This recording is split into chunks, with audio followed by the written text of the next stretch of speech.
सातेरी इथल्या महादेव मंदिराला 12व्या शतकापासूनची परंपरा आहे.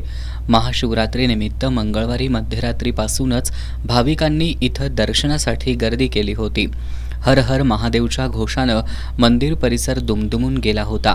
महादेव मंदिर ट्रस्टच्या वतीनं मंदिरात धार्मिक विधी संपन्न करण्यात आले. ट्रस्टच्या वतीनं भाविकांनी सुलभपणे दर्शन घेता यावं यासाठी दर्शन रांगांची व्यवस्था करण्यात आली होती. महाशिवरात्री उत्सवादरम्यान कोणताही अनुचित प्रकार घडू नये यासाठी पोलीस बंदोबस्तही तैनात करण्यात आला होता.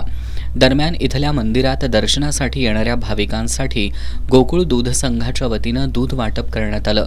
दूध वाटपावेळी गोकुळ दूध संघाचे माजी चेअरमन आणि ज्येष्ठ संचालक विश्वास नारायण पाटील, मार्केटिंग विभाग प्रमुख हणमंत पाटील, जनसंपर्क अधिकारी सचिन पाटील, के.वाय. पाटील, महादेव टिंगे, एस.आर. पाटील, समीर पाटील, रावसाहेब घाटगे यांच्यासह मान्यवर उपस्थित होते.